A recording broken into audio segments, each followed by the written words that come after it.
अस्सलाम वालेकुम प्यारे दोस्तों, गुजारिश है कि हमारे चैनल को सब्सक्राइब जरूर कीजिए और साथ ही साथ बेल आइकॉन के बटन को दबा दीजिए ताकि हमारी अगली वीडियो का नोटिफिकेशन आपको मिल सके। शुक्रिया।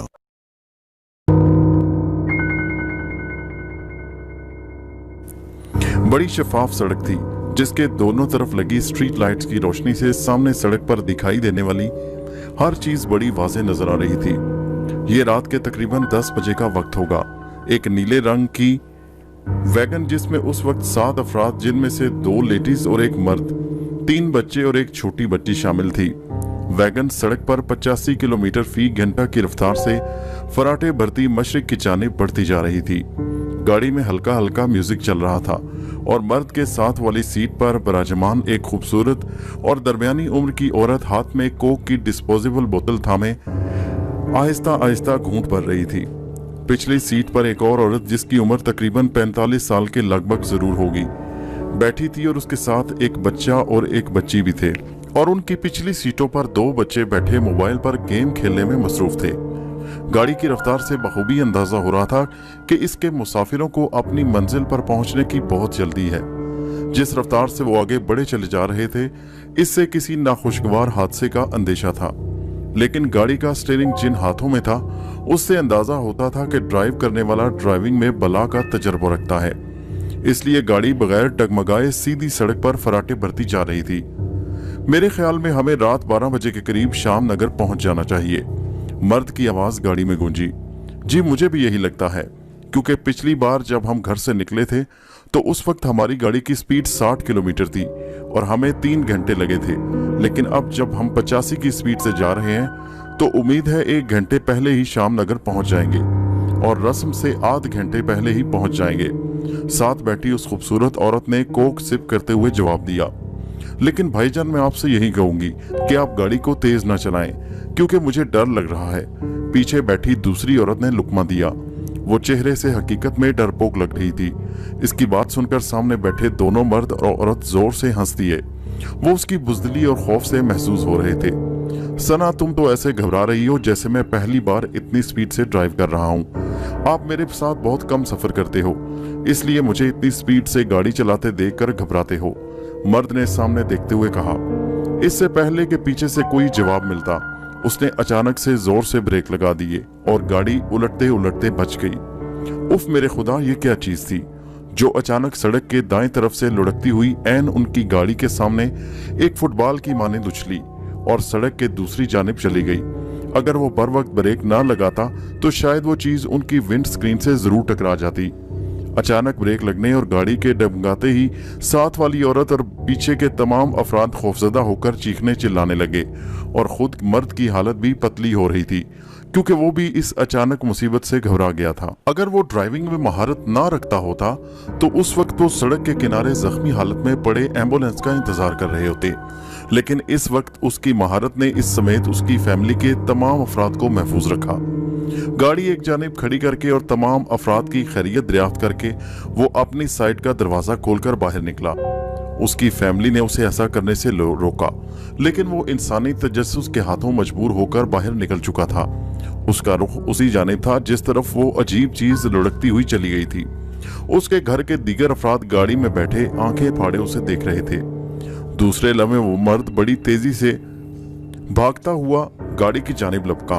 उसके चेहरे पर से यूं लग रहा था जैसे किसी ने सिरिंज से उसके चेहरे का तमाम लहू खींच लिया हो। उसकी आंखें फटी फटी स्ट्रीट लाइट की रोशनी में गाड़ी के अंदर से साफ दिखाई दे रही थी। गाड़ी के नजदीक पहुंचते ही दूसरे लम्हे उसने जल्दी से दरवाजा खोला और तेजी से गाड़ी स्टार्ट करके उसने आगे बढ़ा ली।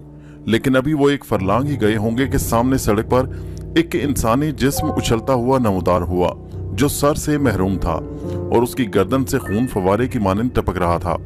उसे इस तरह उछलते देखकर तबतारी कबीले की याद ताजा हो गई, जब वो लोगों पर जुल्म ढाने के नित नए तरीके ढूंढते और उन्हें अजियत देकर खुश होते थे। उनके कबीले में ऐसा दिल दहला देने वाला ये खेल भी था कि वो मुजरिमों को सजा के तौर पर एक ऐसे इंसानियत सोज घिनौने खेल को अपने तई सरंजाम देते कि जिसको देखकर इंसानियत भी शर्मा जाए। उनके मुताबिक वो जिंदा इंसानों का सर गर्दन से थोड़ा ऊपर तक काट डालते और फिर जब खून का फवारा उनकी गर्दनों से फूट पड़ता तो वो फौरन उनकी गर्दनों पर लोहे की तवा नमा प्लेटें खूब गर्म करके रखते, जो इंसानी जिस्म की खाल के साथ यूं चिपक जाती जैसे किसी ने लोहे के साथ मकनातीस चिपका दिया हो। ऐसा करने से जिस्म से निकलने वाला खून बाहर निकलने की कोशिश करता, लेकिन रुकावट होने की वजह से इंसानी जिस्म के अंदर दोबारा लौटकर एक इंतशार पैदा कर देता और इस सारी कार्रवाई में वो इंसानी जिस्म यूं उछलते जैसे रक्स कर रहे हों, मौत का रक्स। बहरहाल इस तरह के हजारों किस्से हमारी तारीखी किताबों में मिलेंगे, जिन्हें पढ़कर अंदाजा होता है कि इस दुनिया में एक से बढ़कर एक जालिम और खूनखार इंसान पैदा होने के बाद दोबारा मिट्टी में मिल गए। उस वक्त जो सूरत हाल उनके सामने थी वो भी एक खौफजदा करने वाली हकीकत थी, जिसे देखकर अच्छा भला इंसान भी खौफ से चीखने लगता। रात का वक्त था और शाम नगर की तरफ जाने वाली इस सड़क पर इतना रश न होता, क्योंकि इस इलाके में ज्यादातर लोगों के पास अपनी सवारी नहीं थी और वो लोग ज्यादातर बसों में सफर करते थे और इस इलाके में आने वाली और जाने वाली बसें अपने टाइम टेबल के मुताबिक अपना सफर पूरा करके अपनी मंजिल पर आराम कर रही थी। इसलिए रावी चैन ही चैन लिखता था और इस सुनसान सड़क पर उस वक्त वो वाहिद गाड़ी मालकान थे और उनके सामने जिंदा हालत में इंसानी जिस्म उछल उछल कर सड़क के बीच रक्स कर रहा था। ये एक और मुसीबत देखकर गाड़ी के अंदर बैठे हुए लोग खौफ से चीखने लगे, लेकिन मर्द ने उनके चीखने की परवाह किए बगैर जल्दी से गाड़ी को उस जिस्म के नजदीक पहुंचकर एक साइड से निकालने की कोशिश की और दूसरे लम्हे एक अजीबोगरीब वाकया रूनमा हो गया। अगर एक लम्हे की भी देर हो जाती तो शायद वो दाएं तरफ से नमूदार होने वाले उस इंसान से टकरा जाता, जो अचानक उछलकर सड़क पर आ गया था। उसके चेहरे पर खरगोश की शक्ल का एक मास्क चढ़ा हुआ था और उसके हाथ में लंबे दस्ते वाली कुल्हाड़ी थी। अब सारी गेम इनकी समझ में आ चुकी थी। इस उछलते जिस्म का कातिल यही मास्क पहने शख्स था। वो बेगुनाह कौन था? उस शख्स ने उसे क्यों कत्ल किया था? रात के वक्त वो बेगुनाह शख्स यहाँ सड़क के दूसरी तरफ क्या कर रहा था? और ये मास्क पहने शख्स कौन है? ये सब सवालात के जवाब किसी के पास नहीं थे और ना ही वो ये जानना चाहते थे, क्योंकि उस वक्त जिन हालात में वो सब फंसे हुए थे उससे जान छूट जाए यही गनीमत थी। उस शख्स के अचानक सामने आते ही गाड़ी एक जोरदार टक्कर के साथ उसके साथ टकराई, जिससे वो शख्स झटका लगते ही दूर जा गिरा। कुल्हाड़ी उसके हाथ से छूटकर सड़क पर ही गिर गई और दूसरा लम्हा उन सब पर बहुत भारी था, क्योंकि इतनी जोरदार टक्कर लगने के बावजूद वो मास्क पहने शख्स यूं उछलकर दोबारा खड़ा हो गया जैसे किसी ने गाड़ी नहीं बल्कि उसके हाथ से हल्का सा धक्का दिया हो। गाड़ी की टक्कर लगते ही मर्द ने जल्दी से गाड़ी एक साइड पर रोक दी, वरना बेकाबू होने से वो उलट भी सकती थी। और गाड़ी के अंदर से उस गिरते शख्स को खौफजदा नजरों से वो देख रहे थे कि अचानक उसके दोबारा उठकर उनके गाड़ी की तरफ बढ़ते देखकर जैसे उन्हें होश आ गया और मर्द ने जल्दी से गाड़ी दोबारा स्टार्ट करके आगे बढ़ा दी। लेकिन इस बार वो होश में था और इस बार उसने गाड़ी उस सामने से आने वाले शख्स पर चढ़ा दी। गाड़ी एक बार फिर उसके जिस्म से टकराई, लेकिन इस बार उन्होंने उसका अंजाम देखने के बजाय गाड़ी बड़ी तेजी से आगे बढ़ा दी। बैक व्यू मिरर में उन्हें वो शख्स सड़क पर लेटा दिखाई दिया। यूं लगता था जैसे इस बार उसे शदीद चोट लगी हो, शायद इसलिए वो बार बार उठता दिखाई नहीं दिया। इस सारी सूरत हाल में रात के 11:30 बज चुके थे।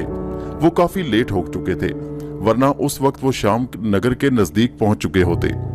गाड़ी तेजी से फराटे भरती सड़क पर दौड़ती जा रही थी और फिर जल्द ही वो मेन सड़क से दाएं तरफ बनी एक और सड़क पर मुड़ गए।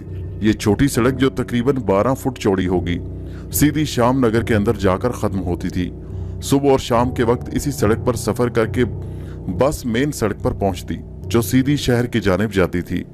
इस वक्त गाड़ी में जो ड्राइविंग सीट पर विराजमान मर्द था उसका नाम मंजूर था, जिसका शहर में एक बर्तन बनाने का छोटा सा कारखाना था, जिसमें 25 से 30 अफराद मुलाजिम थे। उसके साथ उसकी फैमिली के अफराद के साथ साथ उसकी बहन भी इस गाड़ी में सवार थी। वो लोग चूंकि पहले ही शाम नगर में रहते थे, लेकिन तालीम हासिल करने के बाद मंजूर अहमद शहर में अपना एक बिजनेस स्टैब्लिश कर चुका था। लेकिन आसूदा जिंदगी गुजारने के बावजूद वो अपने इलाके के लोगों से मिलने जुलने का कोई मौका हाथ से नहीं गवाता था। इसलिए इस बार भी जब उसे शाम नगर से एक दोस्त के बेटे की शादी का दावतनामा मिला तो वो अपनी तमाम तर मसरूफियात बलाए ताक रखकर शादी में शरीक होने के लिए निकल पड़ा। दिन भर के काम काज निपटा कर उसने रात को सफर करना ज्यादा मुनासिब समझा, ताकि मौसम भी ठीक होगा और वो सुकून से शाम नगर पहुंच सके। लेकिन इस वक्त जिन हालात से उनका सामना हो चुका था, इससे वो सब खौफजदा हो गए और जल्द अज जल्द शाम नगर पहुंचना चाहते थे। बड़ों को फिक्रमंद और गड़बड़ाहट में देखकर बच्चे भी खौफजदा नजरों से उन्हें गाड़ी के बाहर झांकने की कोशिश कर रहे थे। उन्हें हर लम्हा यूं लगता जैसे अचानक कोई उनकी गाड़ी के सामने आ जाएगा या चलती गाड़ी का शीशा तोड़कर उनकी गर्दनों को दबोच लेगा। इस खौफ की कैफियत में वो सफर करने पर मजबूर थे। ये छोटी सड़क तकरीबन 40 किलोमीटर तवील थी और अभी उन्हें मजीद सफर करना था। सड़क के दोनों तरफ घने दरख्त थे जिनके दूसरी तरफ कुछ नजर नहीं आ रहा था और हर गुजरता लम्हा उन पर यह खौफ तारी कर रहा था जैसे अचानक दरख्तों के अंदर से कोई और बला उछलकर उनके सामने आ जाएगी। गाड़ी में हर कोई खामोश था और खौफजदा नजरों से बाहर देख रहा था। पीछे बैठी औरत मुंह ही मुंह में कुछ पढ़ने में मसरूफ थी। गालिबन वो दुआएं वगैरह पढ़ने में मसरूफ थी और फिर उनका खौफ उन सब पर गालिब आ गया। एक बनमानस की शक्ल और जसामत में जिसके तमाम जिस्म पर स्याह घने बाल थे, गाड़ी की रोशनी में सड़क पर टहल रहा था। उसके टहलने का अंदाज यूं था जैसे कोई अपने घर के बागीचे में चहलकदमी कर रहा हो। उसका फासला बमुश्किल 50-60 फीट का होगा, लेकिन गाड़ी की रोशनी में उसके खदोखाल साफ दिखाई दे रहे थे। उनकी समझ में नहीं आ रहा था कि सड़क छोटी होने की वजह से क्या करें। जाहिर है दोनों तरफ घने दरख्त थे और ये बला भी शायद उन दरख्तों के अंदर कहीं रहती होगी जो इस वक्त ऐन उनके सामने मौजूद थी। उसे सामने देखकर सबकी खौफ से चीखें निकल गईं और मंजूर अहमद भी घबरा गया। वो चूंकि इसी इलाके में रह चुका था, लेकिन इस तरह के भयानक वाकयात उसने पहले नहीं देखे थे। हो सकता है शाम नगर के बासियों से शायद ऐसी चीजों का वास्ता पड़ चुका हो, लेकिन वो शाम नगर पहुंचते तो उन्हें मालूम होता। अभी तो वो खुद इन मसाइल में उलझे थे और अपनी जान बचने की दुआएं मांग रहे थे। वो बनमानस नमा इंसान गाड़ी की रोशनी देखकर दांत निकाले गुर्रा रहा था। उफ मेरे खुदाया, रात के इस पुरअसरार सन्नाटे में सुनसान सड़क पर अपनी फैमिली के साथ मौजूद होने का एहसास और सामने एक ऐसी मखलूक का जिंदा हालत में मौजूद होना एक अच्छे भले इंसान के जिस्म में खून जमा देने के लिए काफी था। बच्चों ने चीख चीख कर गाड़ी में एक शोर बर्पा कर रखा था। पीछे बैठी औरत उन्हें चुप करवाने की भरपूर कोशिश में मसरूफ थी, लेकिन जैसे वो ना चाहते हुए भी चीखने पर मजबूर थे। खुद उस औरत की अपनी हालत पतली हो रही थी। मंजूर अहमद गाड़ी में लगे बैक व्यू मिरर में अपने पीछे नजरें जमाए ये देखने की कोशिश कर रहा था कि शायद कोई और गाड़ी भी उनके पीछे आ रही हो तो शायद मदद मिल जाए, लेकिन ये उसकी सिर्फ खाम ख्याली थी क्योंकि मीलों तक किसी गाड़ी की कोई हेडलाइट्स का नामो निशान तक नहीं था। और दूसरे लम्हे उसने सर झटकते हुए रुकी गाड़ी को फुल स्पीड से उसी बला की जानिब बढ़ा दिया। उसने एक्सीलेटर पर पांव बढ़ाते हुए गियर लगाया चौथा और सीधा उस सामने नजर आने वाली बला की जानिब देखते हुए गाड़ी उस पर चढ़ा दी। बला शायद इस सलूक की तवक्को बिल्कुल नहीं रखती थी और अभी तक सड़क के बीचों बीच खड़ी अपनी दांत किचकिचा रही थी। गाड़ी को किसी बिफरी हुई अफरियत की तरह अपने नजदीक बढ़ते देखकर इससे पहले कि वो अपने बचाव के लिए कुछ करती, गाड़ी किसी बिफरे हुए वहशी सांड की तरह उससे टकराती हुई आगे निकल गई। वो अफरियत गाड़ी की जोरदार टक्कर से उछलकर सड़क के बाएं जानिब गिरी और लुढ़कती हुई अंदर कहीं दरख्तों में गायब हो गई। वो लोग उसके अंजाम को देखने के बजाय गाड़ी में खौफ से सिमटे और खुद के जिंदा बच जाने पर शुक्र अदा करते आगे बढ़ते चले गए। मंजूर अहमद की हाजिर दिमागी काम आ गई, वरना शायद वो अफरियत उनमें से किसी को नुकसान पहुंचा देती। रात मजीद गहरी होती चली जा रही थी, लेकिन अभी उनका सफर बाकी था। उन्हें हर लम्हा यही महसूस होने लगा जैसे अभी दरख्तों के दोनों तरफ से कोई ना कोई मुसीबत वारिद हो जाएगी। उन पर इस कदर खौफ तारी हो चुका था कि उन्हें दरख्त भी देवों की मानद लग रहे थे कि जैसे उनके नजदीक पहुंचते ही उन पर झपट पड़ेंगे। उनके मोहतात अंदाजे के मुताबिक अभी उन्हें मजीद 20 किलोमीटर का सफर तय करना था, लेकिन ये 20 किलोमीटर उन्हें 2000 किलोमीटर के बराबर महसूस हो रहे थे, क्योंकि जिस तरह के हालात पेश आ रहे थे उससे तो यही जाहिर होता था कि उन पर गुजरने वाला हर पल एक नई मुसीबत लेकर आ रहा है। गाड़ी में एक गंभीर खामोशी तारी थी। हर शख्स अपने अपने दिल में कुरानी आयात का विर्द कर रहा था और इस मुसीबत ज़दा सफर के खत्म होने की दुआएं मांग रहा था। मंजूर अहमद अब मोहतात हो गया था और सड़क के सामने नजरें रखने के साथ दाएं बाएं भी देखता जा रहा था। वो अगर अकेला होता तो शायद इतना फिक्रमंद न होता, लेकिन इस वक्त उसके साथ पूरी फैमिली थी और उन्हें किसी मुसीबत से दो चार करने का वो तसव्वुर भी नहीं कर सकता था। पेट्रोल टैंक फुल करवा लिया था, इसलिए उस तरफ से कोई परेशानी नहीं थी। छोटी सड़क पर गाड़ी की रफ्तार तेज करने पर कोई डर नहीं रहा था, क्योंकि ये एक छोटी सड़क थी। दूसरा, रात के वक्त दूर दूर तक किसी और गाड़ी का नामो निशान नहीं था, इसलिए वो आगे बढ़ते जा रहे थे। अभी उन्होंने 6-7 किलोमीटर का फासला तय किया होगा कि अचानक उनकी गाड़ी की ब्रेकें चीखती हुई सड़क पर रुकते रुकते भी 25-30 फीट तक घिसटती चली गई। अचानक ब्रेक लगाने से सड़क पर टायरों के निशान पड़ गए और रबड़ के जलने की बदबू गाड़ी के आसपास फैल गई। मंजूर अहमद आंखें फाड़े गौर से बैक मिरर में देख रहा था। गाड़ी के तकरीबन 20 फीट के फासले पर एक शख्स पड़ा दिखाई दिया। उसका सफेद लिबास खून में लथपथ था और वो यूं टेढ़े मेढ़े अंदाज में सड़क पर पड़ा था जैसे किसी ने गीला तौलिया निचोड़कर रस्सी पर डाल दिया हो। या अल्लाह, ये कौन था? उस वक्त रात के अंधेरे में अचानक सड़क पर कैसे निकल आया? कहीं हकीकत में तो उन्होंने अपने इलाके के किसी मुसाफिर को तो नहीं मार डाला? हो सकता है ये शख्स आसपास के किसी इलाके का हो और किसी मुसीबत में गिरफ्तार हो। ये सब सवालात उन सब के जहनों में बिजली की तरह कूद रहे थे और वो सब बेबसी से गाड़ी में बैठने अपने होठ चबा रहे थे। उनकी समझ में नहीं आ रहा था कि वो क्या करें। क्या इस तरह इस हालत में सड़क के दरमियान उसे छोड़कर भाग जाए? हो सकता है वो जिंदा हो और अगर उसे इमदाद मिल जाए तो शायद उस बेगुनाह की जान बच जाए। ये सब कुछ मंजूर अहमद के दिमाग में गड़मड़ हो रहा था। क्या करें, गाड़ी से उतरकर देखूं? मंजूर अहमद की आवाज गूंजी और वो यूं सब उछल पड़े जैसे गाड़ी में कोई बम फट पड़ा हो, क्योंकि वो सब खौफ से आंख फाड़े गाड़ी के पीछे सड़क पर खून में लथपथ उस आदमी को देखने में मसरूफ थे। नहीं नहीं, जल्दी से निकल चलो, पता नहीं हकीकत में कोई इंसान है या इस स्पेस में कोई मुसीबत। साथ बैठी उसकी बीवी ने जवाब दिया। उसकी आवाज में लर्जिश थी, शायद वो बहुत खौफजदा हो गई थी। बच्चे सहमे सहमे अपने साथ बैठी उस औरत से चिमटे हुए थे। उन्हें शायद पूरी तरह हकीकत से आशनाई नहीं थी, इसीलिए वो सिर्फ खौफ से सिमटे बैठे थे। मंजूर अहमद ने कुछ देर तक सोचा, फिर सर हिलाते हुए तेजी से गाड़ी आगे बढ़ा दी। वो कोई और रिस्क नहीं लेना चाहता था, लेकिन उसे अंदाजा हो चुका था कि रात के उस वक्त इस सुनसान सड़क पर इन अजीब व गरीब हालात में एक पैदल शख्स जिंदा कैसे बच सकता है। इसलिए हो ना हो ये कोई और ही मुसीबत थी। इसलिए उसने बीवी के मशवरे पर अमल करते हुए गाड़ी आगे बढ़ा दी। लेकिन अभी मजीद 10 किलोमीटर तक का फासला बाकी था। वो सब दिल ही दिल में खैर खैरियत से शाम नगर तक पहुंचने की दुआएं कर रहे थे। अभी उन्होंने बमुश्किल 2 किलोमीटर तक का फासला तय किया होगा कि उन्हें दूर सड़क के दाएं जानिब गाड़ी की हेडलाइट्स में एक औरत सफेद लिबास में चलती दिखाई दी। वो यूं मजे से दाएं जानिब दरख्तों के नीचे चल रही थी जैसे किसी बाग में चहलकदमी कर रही हो। उसके खुले बाल हवा होने के बावजूद दाएं बाएं उड़ रहे थे।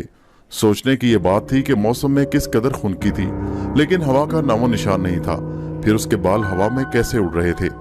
जैसे जैसे वो उसके नजदीक पहुंच रहे थे उसके खदोखाल वाजे होते जा रहे थे। उसके जिस्म पर सफेद लिबास था और हैरत की बात यह थी कि उसके पांव नंगे थे, लेकिन पीछे की जानिब नहीं।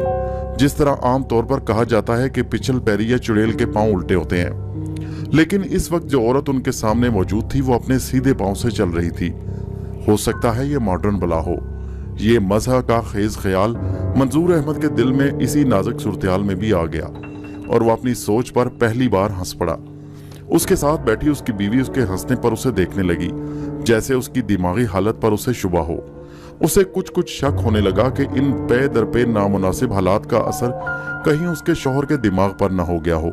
लेकिन दूसरे लम्हे उसे अपना ख्याल बदलना पड़ा, क्योंकि मंजूर अहमद ने उन सबको उस लड़की की जानिब इशारा करके असल बात बताई जिस पर उसे हंसी आई थी। अब वो सब भी दूर नजर आने वाली उस लड़की की जानिब देख रहे थे। मंजूर अहमद ने उस लड़की से फासला रखते हुए गाड़ी की रफ्तार कम कर दी। फिर आहिस्ता आहिस्ता गाड़ी और उस लड़की के दरमियान का फासला कम होता जा रहा था।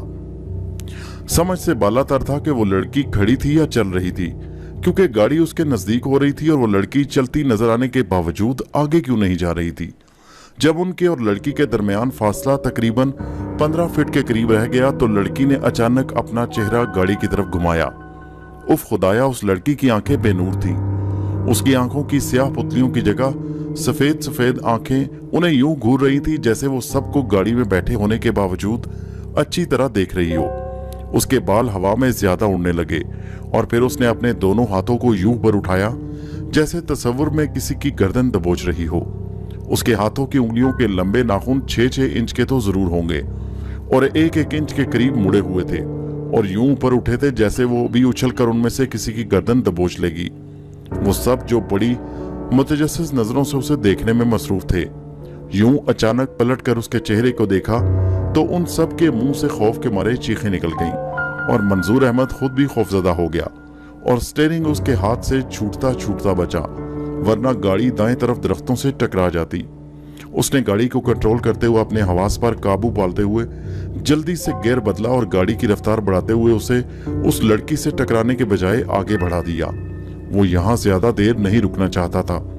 शायद इसी सूरत-ए-हाल के लिए लड़की तैयार नहीं थी और उछलकर एक जानिब झुकी और दूसरे लम्हे गाड़ी शाई की आवाज से उसके नजदीक से निकल गई। और उन्होंने जब बैक मिरर में देखा तो वो उन्हीं की तरफ देखकर गुस्से से तिलमिला रही थी। जाहिर है शायद अपने शिकार को यूं हाथ से निकलते देखकर शिकारी कब चैन से बैठता है, और फिर चंद ही लम्हों में उससे काफी दूर निकल आए। मंजूर अहमद ने गाड़ी की रफ्तार मजीद बढ़ा दी और फिर कुछ मिनटों के बाद उन्हें शाम नगर के मकानात नजर आने लगे। ये देखकर उन्हें सुकून का सांस मिला। छोटी सड़क सीधी शाम नगर के अंदर तक जाती थी, इसलिए उन्हें परेशानी नहीं थी। और फिर कुछ ही देर में वो सड़क से उतरकर उस गली में दाखिल हो गए जहां शादी वाले घर में उनका बड़ी बेचैनी से इंतजार हो रहा था। अगर किस्मत उनका साथ ना देती तो शायद उस वक्त वो सब खुशियों के गीतों की जगह एक सफ़े मातम बिछवाने का सबब बन जाते। किसी ने सच कहा है, अल्लाह जिसे रखे उसे कौन चखे। उन्होंने जब सारा वाकया शाम नगर में अपने रिश्तेदारों को बताया तो उन्होंने उन्हें सख्ती से रात के वक्त सफर करने से मना कर दिया, क्योंकि इस तरह के कई खौफनाक वाकयात शाम नगर के इन जंगलों में पेश आ चुके थे। उसके बाद मंजूर अहमद ने रात के वक्त हमेशा सफर करने से तौबा कर ली। इस कहानी को अपने दोस्तों सहेलियों के साथ व्हाट्सएप और फेसबुक पर जरूर शेयर कीजिए। हमारे चैनल को सब्सक्राइब कीजिए। शुक्रिया।